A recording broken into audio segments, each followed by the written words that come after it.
Студенттер, біз 2019-2020 жылға жоспарымызға сәйкес жас өрт сөндіруші құтқарушы үйірмесін жоспарлап отырмыз. Бізде үйірмеге қатысатын студенттеріміздің тізімі жасалған. Біздің үйірменің мақсаты студенттердің мамандығына деген кәсіби қызығушылықтарын арттыру, пәндік білімін жетілдіру, дарынды студенттерді анықтау үшін қажетті жағдай жасау, студенттерге мамандықтардың мүмкіндіктерін кеңінен ашу болып дайындалып отыр. Сондықтан бүгін үйірме тақырыбымыз бойынша құтқару арқан конструкцияға бекіту, бірінші кезең, екінші кезең бойынша шабуылдау сатысы мен оқ мұнарасына өрмелеу, үшінші кезең өзін-өзі құтқару және құтқару жұмыстарын жүргізу, және төртінші кезең жауынгерлік қанат жаю кезеңдері болып табылады. Сондықтан қазір бірінші этап бойынша біз аулада өзіміздің үйірме жұмысымызды жоспарға сай жүргіземіз.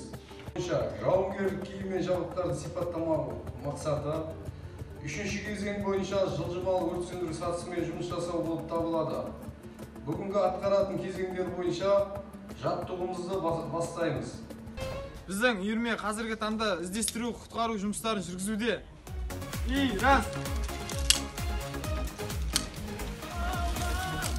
Біздің үйірме қазіргі таңда шабуылдау сатысында жаттығу орындауда.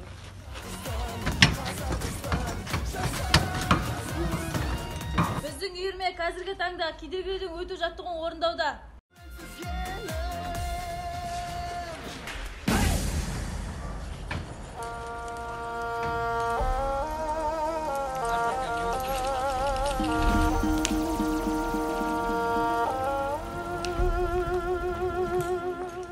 Біздің үйірме қазіргі таңда жасанды жартасқа шығу жаттығуларын орындауда.